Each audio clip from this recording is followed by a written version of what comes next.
তোমাৰ দৰে আছে কোন ব্যক্তি জগতত ইমান নিষ্ঠুৰ? বাৰু সেইবোৰ যোৱা কথা হৈ গ'ল, সেইবোৰ পাহৰা কাহিনী। কিন্তু আজি কিয় আহিছা জননী? পুৱা মুখ দিছা কিয় কৰ্ণৰ আগত? স্নেহৰ মন্দাকিনীৰ ধাৰ মেলি দিছা কিয় মমতাৰ দুঃখদাৰ?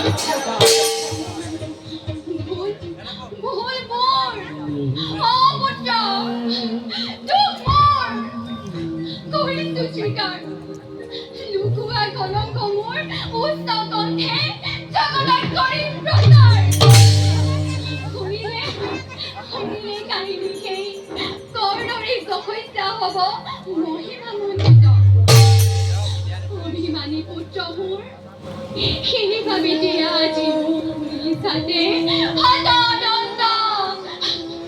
তাৰ বাবে মাতৃ হ'ল আজি বহুত পলম।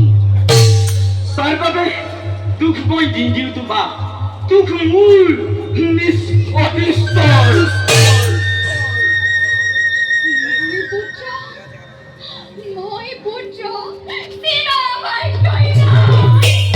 নাকান্দিবা জননী, পুত্ৰ হৈ মাতৃৰ চকুলো নোৱাৰো যে চাব স্থিৰ হৈ।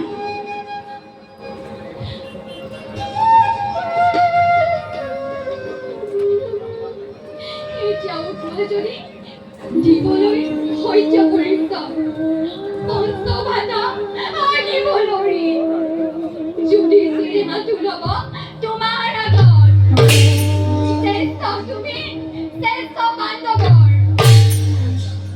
হস্তিনাৰ ৰাজ সিংহাসনত হ'ব যদি হবা অধিকাৰী।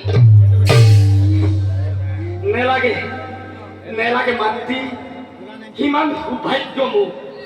মৰ্ত্যৰ মানৱ মই নহওঁ দেৱতা।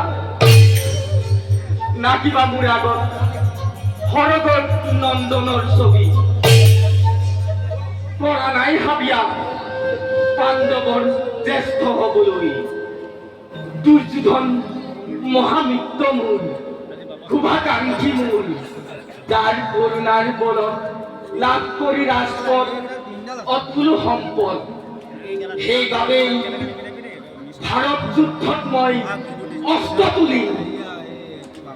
নালাগে দৈত্যৰ বল, নালাগে মোৰ ভাগ্যৰ সহায়।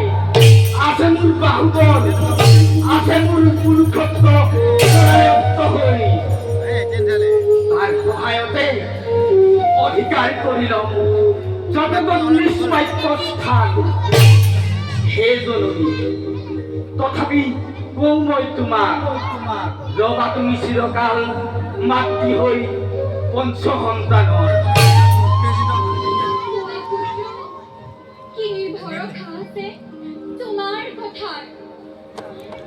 মহাবীৰ তোমাৰ হাতত পাণ্ডৱৰ হ'ব জানো নিষ্ঠাৰ? অৰ্জুনেই একমাত্ৰ প্ৰতিদ্বন্দ্বী কৰিছো প্ৰতিজ্ঞা মই অৰ্জুন ধৰ। বাকী পাণ্ডৱৰ কোনো অনিষ্ট নহব মাতৃ।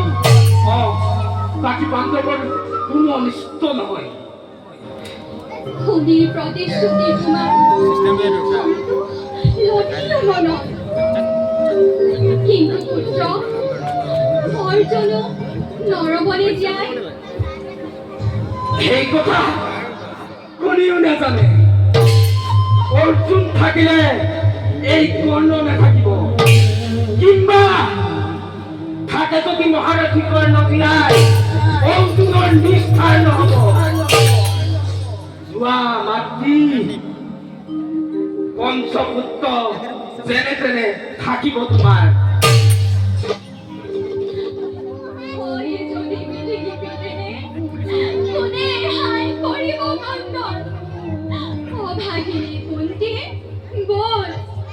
কান্দোতে কান্দোতে তোৰ জীৱন যাব।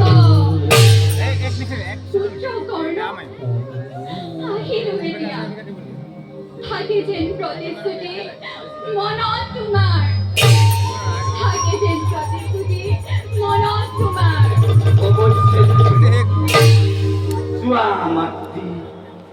নিভয় বনেৰে